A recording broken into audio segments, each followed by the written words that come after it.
viewers to this very exclusive show on the Enfra TV, on my Enfra show. This is Professor A.G. Iyer. I'm the editor and publisher of Inertia, and with me today a very important guest from the sector of education in India, and especially international business and international trade and export related education, and it is Dr. P.P. Radhakrishnan. Welcome Radhakrishnan ji today to the Enfra show. And he has been a persona who has done almost for close to 2 decades an exclusive work in training and developing people in the area of international business, international trade, people who are having the perspective and the skill set where they can analyze global business movement and situations. So welcome once again, and today we will discuss with him the state of India's education sector. We will also discuss the state of higher education, especially management education, then what is needed. To begin with, my first question to Radhakrishnan ji, how this entire idea of having an exclusive institution dedicated to international marketing and international business came to you, and how was this IIEIM, the Indian Institution of Export and Import Management, born? See, exactly 1 year prior to the trade liberalization coming to India, we were some of the people who said that in spite of and irrespective of caste, religion, place of birth, politics, height, weight and complexion, India will be forced to join one day the bandwagon of globalization. Because trade is very supreme, and then we will be caught very unaware, and the Indian universities, Indian management institutions are not normally doing any education which are either very job oriented or focusing on international business, foreign trade or international business management exclusively. We have been doing a very traditional kind of education of 2 years program, postgraduate diploma or MMS or MBA, whatever you call it. So that is the time that we said that this kind of programs will be required, and when we do this kind of, when we really get into the liberalization and opening up the market, the society, the business people and the government will be caught unaware. So that is how we came to the idea of starting an education initiative with exclusive focus on foreign trade and international business. And we then, it came into being in 1990 as a cross group with global perspective. And we said that, and then that time of course people were not very much agreeable to this kind of concept, broadening up, and people have said that you are a little, very, very too progressive or too pro-American, you are not traditional, not following the Indian system, all kinds of things. And then this was the duly registered and the appropriate process of charitable organization and non-profit body, because the idea was not to make any commercialization or any make any big money out of it. That's right. So that is how we named it Indian Institution of Export and Import Management. That time people asked why it should be actually called Indian Institution of Import and Export Import Management. That time we said precisely that is a problem. We think always in terms of import first, export second, it has to come other way around. That's right. And then we formed the institution, and then exactly after 1 year, in 91 June, the government opened up and the first set of trade liberalization and economic liberalization came into being, and then people started appreciating us, and then we formed our own board of faculty. We went into the curriculum of varied organizations and trade bodies, industry bodies, associations and universities in a large number of countries. And then we had experts who were all very senior level people, majority of them from the corporate world. And then we started a 1 year diploma in export import management. And then that goes into the entire eclecticity of export import policy, procedure, documentation, custom clearance, export marketing, packaging, warehouse. So that is how the first diploma was launched, and then the methodology, we had a special kind of methodology because regular classes and then assignments, project work, field visits. That is how we started. Eventually we started another program called 2 years Masters Program in International Marketing MI. I think first time in India. And we were assisted. And then you also did an MPIB. We also started an MPIB. Yeah, a master program. A master's program. And that was also the first time. First time. But MIM we started in '94 first time, and then during that program We had Mr. Gautam Chatterjee IAS, who was then the Joint Director General Foreign Trade, Government of India, and then we had a very senior person, Mr. Hector Shaw from the Tata International. At that point of time, that was the largest exporter.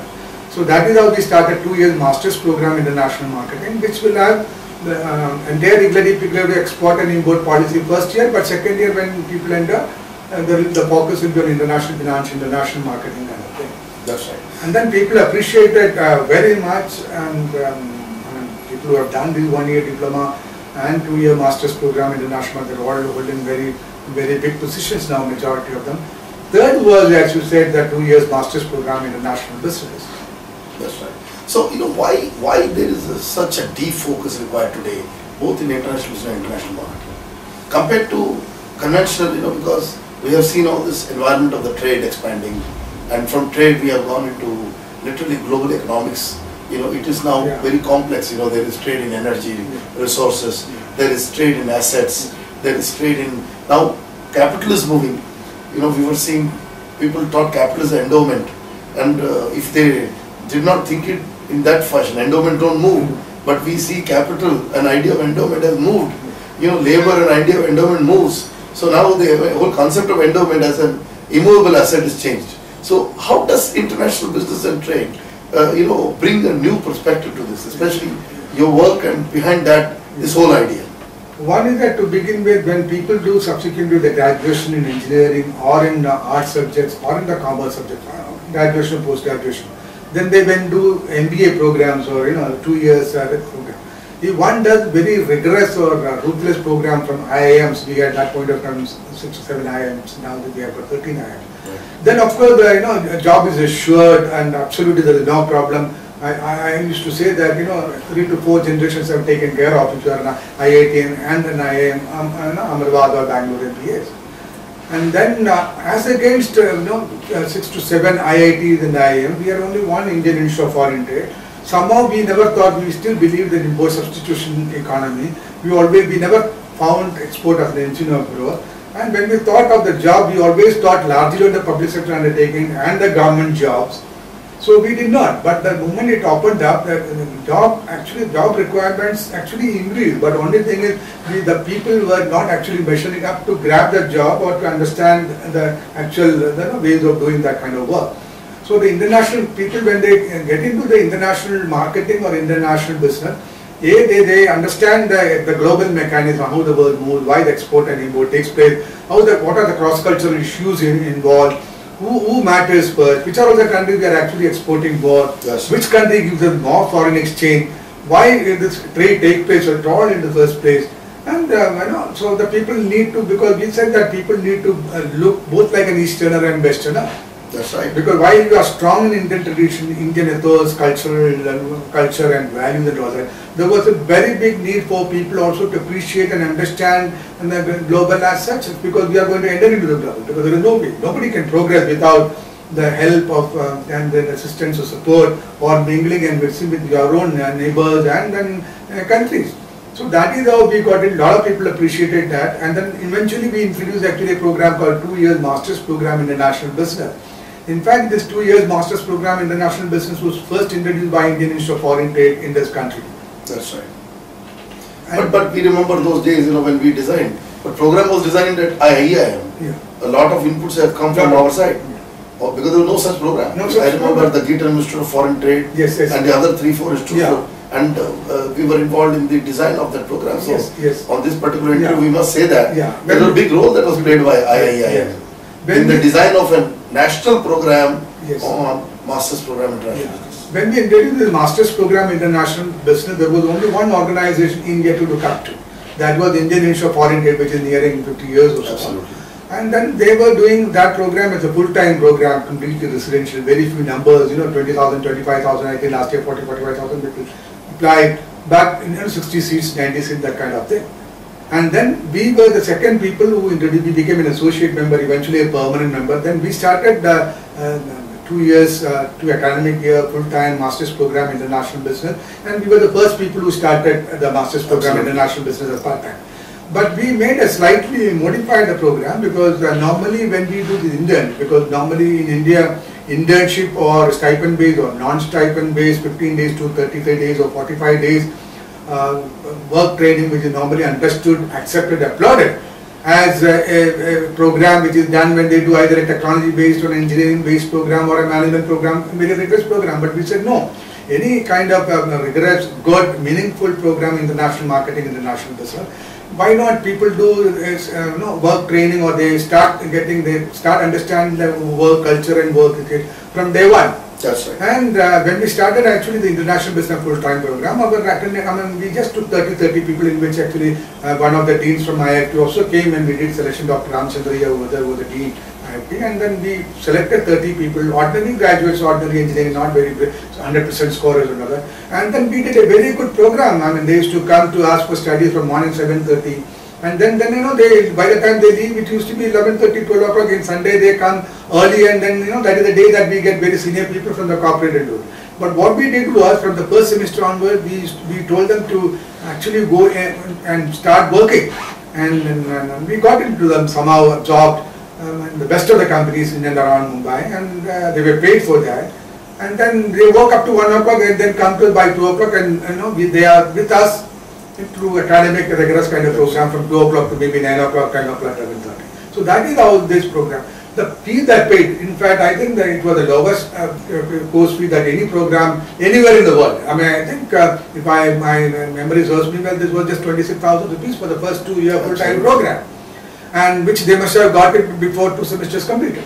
But of course, during this, by the time when we progress, progressively we found that people get late first semester. So in the next second and third program, we told the first semester need not be. During the second and third and fourth semester, they actually won't work.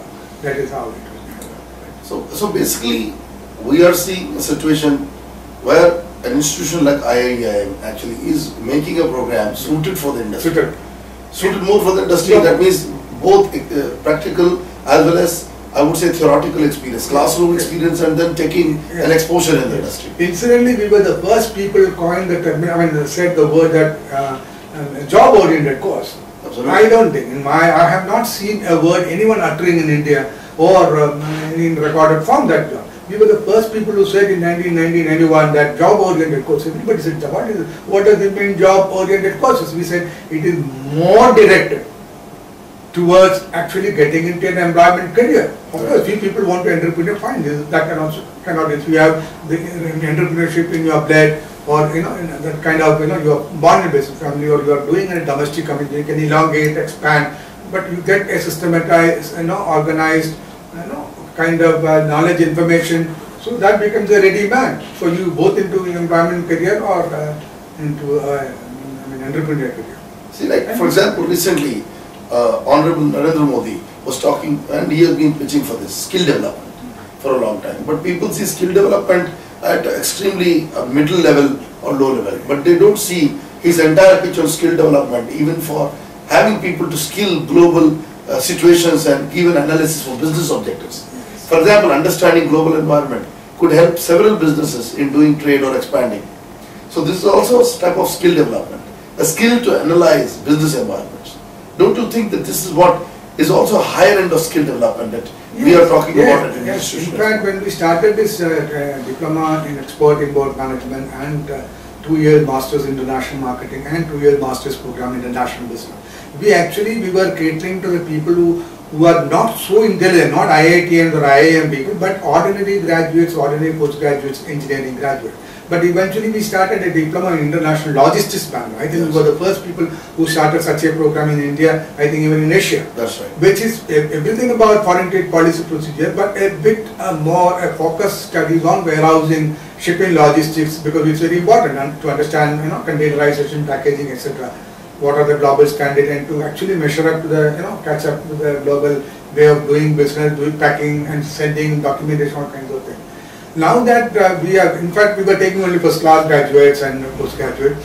Now that we started allowing undergraduate, because for us, I think the job is a more, because every Indian needs, girl or a boy, needs to start working and earning, because that's very important. Right. Somehow, sadly, this country always mistook that job means only a doctor's profession or engineer's profession or a chartered accountant profession or only becoming a manager. No, there are people, because everybody is actually adding something to the nation. Absolutely. Even a person who passed 10th standard and 12th standard undergraduate, he may not be he may be very intelligent, but for some reasons, either family oriented, some kind of social reason, he may not have the chance to actually study in a very good school or a very good college. So all that doesn't mean that people are not.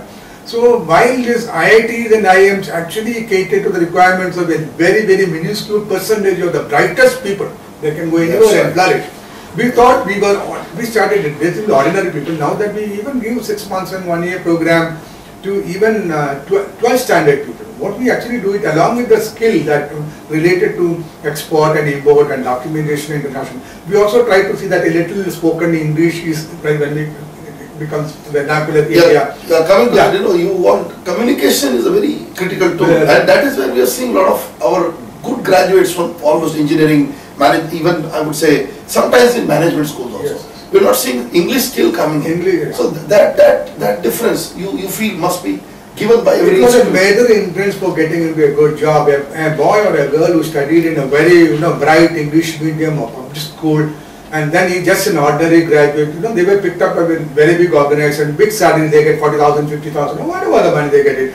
Other people who are brighter or mass schooled, but just because their English was not good enough. Discriminated against. Not good enough. Or they didn't have the stylish mannerism gesture. While they were very good soul, they were more patriotic, intelligent. They had vision. They may work very good in a team. But still, these were the lapses, which gets projected first when the people are interviewed by organization. An organization were actually not interested in this, actually helping support. And they wanted the best candidate who look very, very posh and polished kind of thing. So we thought we have actually inculcated as a part of the curriculum and interactive session that actually we try and polish these people. We try to build on their literature, not very, very English literature kind of thing, but they are able to handle English. Yeah, basically business communication. Business communication, and then they get a little polished, because that is also a requirement, because today it is not the government or quasi-government agencies or state government agents who are actually recruiting. It is firms and companies, who have got a little belief system in this kind of, and it needs to be, because we are living in an era where we need to mix with people. So we actually need to know how to sit properly, how to eat properly, how to hold a spoon, or how to give a shake hand, because a lot of people find we are able to, we don't know, neither many of them know how to do namaste correctly or to handshake correctly. It's a big problem. Nobody teaches this. In the best school, probably the best place or best parent must have taught. But there are very few number of people know this. And if you ask many educated people, probably there are many people who do not know how many states are in India, or what is the difference between embassy and high commission, or what is the difference between Rajya Sabha and Lok Sabha. Or protocol wise, what is the state governor, where does it stand? So these are all big lacuna, because people need to know. While everybody of course develops a little skill development, he also needs to be quite patriotic, he must be proud of his own this kind of thing, and he must have good belief in his own faith system. That doesn't mean that it should prohibit us from actually growing and going further and then capturing anything in the world or partnering the world or doing business. That's right. So do you seriously see that the very unique work that IIM has done can also result in a finishing school concept? Because even if you are an IIM, or even if you are from any other MBA school, you do not have what you are exactly telling. Yes. This is not, even the B schools are not doing. Nobody is doing all this kind of stuff. Nobody is training a person for life skills. Yes. Nobody is training a person for the intelligence that on a daily basis you need. For example, etiquettes, manners, basically ethics, I would say, in society and business, And then you can even also talk about an idea like patriotic, being Indian, carrying the India brand forward. So there is a lot of weakness in all these capabilities that comes even in the best B schools. So do you think that there is a huge potential here in a unique work done by IIM that it can be the finishing school? I think that a good number of people who have passed 12th standard, irrespective of the discipline, anybody, I think they can come to us and we can actually orient them, train them, polish them, and we can make them very good, utility-oriented, useful citizens. Yeah. We So can, that means we can deliver something to them. That means what you're saying effectively is, even from a person who passes the higher secondary, even person's boy or girl, just polishing them on one end, on the other end, even if you are a very good graduate from any B school, but you are basically lacking in the fundamental life skills, IIM is a place where they can come and spend time to just get better at that issue. In fact, we think that we wanted to actually stress on a little kind of personality development with the, I mean, while doing this kind of program, or even separate a little bit of Separately, that, why not? etiquette, mannerism, gestures, little general knowledge, broad-based knowledge about the What about world. ethics in business? Ethics We have is lost very important. Because I myself, most important idea. very important kind of thing, because Indians, we know we study more, but still we lack, because we actually, everybody, we don't have very good ethical standards. I mean, I'm sorry to say this, Right. very few people have it. Ethics is, or ethical mentality is not really appreciated. No, people, a man called gentle, but here goes again, he's a gentleman. Yeah. So, no, gentleman has no value. Now see the, Now things have changed. Now see this case of the independent directors required. Yes. Now the board of companies. Yes. Now when you see such a complex issue coming up, Yes. so ethics will become a boardroom issue now. Yes. Here You will definitely need a separate type of Yes, education education. system. In And fact- I think institutions like IIM are a better Yes. position to Yes. give this, because ethics will not only govern Indian businesses, they will govern global businesses. Yes. Multinational, transnationals coming to India, Yeah. and Indian companies going multinational Yes. and transnational. Yes. So where is the ethics in business? Yes. Without that you cannot get I- into any trade. I think in any individual, there is extreme important that one should have actually evolve and develop ethically, and you must have a national and global spirit. There is no problem. Absolutely. Whatever your caste and religion, height, weight, complexion, because everybody can come up, but these basic basic qualities, virtues, it should be there. It should be actually in school, but for some reason it doesn't happen anywhere. I am reminded of a story because years ago, decades ago, the Queen of England asked the Supreme Court judge of London, Right. when you want to appoint judges in the Supreme Court, what are the few qualities that you really look up to? Absolutely. So he said that character, empathy, Right. fairness, Right. fearlessness, Right. and so he said, the Queen asked, what about the knowledge in jurisprudence? Absolutely. Yeah, a little of that will help. A little of that. So wonderful. That is a strange indication that people, irrespective of whatever the job we are doing, these things actually, a character or ethicality or empathy and nature, caring for all that, these are basic qualities. So if you are good, if you are a good citizen, you will be a good manager, you will be a good plumber, you will be a good fireman, you will be a good CEO, you will be a good minister, you will be a good this is required. Nobody can be kept away from this. This is required. That's right. Actually, this should be really promoted and taken to very big way. Yeah. Because that talks about the character Correct. of a nation. It's almost like, and this is also the character of the world. Because after all, what is the character of the nation? It is the total sum of the character of every citizen of the country. Absolutely right. So it is important that through this process of training, Yes. development, Yes. we also build citizens. And So I think citizens- we are very, I individually and many of my colleagues, people who are on the board, we are not very visible because we are not playing on that way, we are not playing with the money or making money. But we have got very good confidence and understanding, conviction that what we should be doing. And I think if we can harness some kind of support, then we can we can make our contribution a little more meaningful. A good number of people can be employable, That's right. and then a good citizen. After all, this country needs to have good people. Right. And we need people who are capable of running global enterprises, Yes. global businesses, and are able to give, I would say, a kind of a propulsion to most Yes. organizations Yes. today, which are SMEs, Yes. MSMEs, Yes. to go global and to also Yes. do international trade In and fact, some business. of our students are actually getting into work. We also say that. Why not everybody should be doing work? And why work? Work is actually small. Anybody can get an employment. But why don't you create an employment? Exactly. So that means enterprise. The enterprise. You start and try and employ 5 people, 10 people, 12 people. A lot of MSMEs respond. But you understand, people don't understand because if you go to Europe, the big quantum of industries are supported by the MSMEs. Exactly, right. Even in India, it's India is 85% is contribution to GDP is from MSMEs today, and that recognition has just come off late. Yes. But I think we are very MSME-driven economy, and it is important that training and development, the way a little more meaningful initiatives have to be taken, so Yeah. that people understand it. It becomes a little more visible what are our actually prior needs and necessities, and put forth so that people understand and people actually travel through that path. Right. So what do you think is, in your own, you've seen the whole thing changing, you've seen the economy changing from the point of when we liberalize to this education system also liberalizing and you bringing this program. But still we see a flaw. Flaw is UGC driven courses. For example, in engineering, it is mechanical, electrical, civil. There is no power engineering. There is no engineering for logistics management. There is no engineering for seafaring. You know, there is no engineering courses for them. Or marine, I would say marine engineering courses are there, but there are no courses for, I would say, typically combining marine trade, business and technology. You know, there is nothing on marine technology. So I am giving just few examples. So this huge, do you think that there is still a lot of weakness in our system? Because we are too conventional. We are too conventional, too timid, too traditional. We introduce something and then we don't change. Change is a constant requirement, it is a need. I mean, you said energy, because energy is the thing for India and for the world. Nobody ever thought so far of actually doing a Google meaningful program or education program in energy or infrastructure. Or transport management, these are all, because these are all the things which is... These are the new areas which will acquire a lot of people. Lot of people. In the economy. So that's the future, and with that future, with the kind of background that you have, there's a great potential to go towards the direction.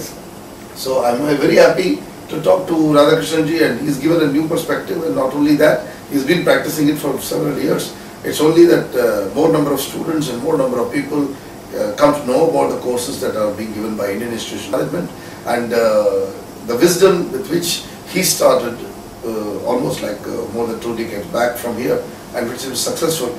I need to progress and go forward. Radhakrishnanji, wonderful to have you on the Infra TV on this show, and I wish you all success and luck from the entire team of Infra TV. Thank you so much. So see you again in another good interview next time on my show, the Infra Show. This is Professor A.G. Iyer with Radhakrishnanji saying goodbye to you, my viewers. Meet you again with another good personality next time. Bye-bye for now. जागे है देर तक हमें कुछ देर सोने दो, थोड़ी सी रात आओ।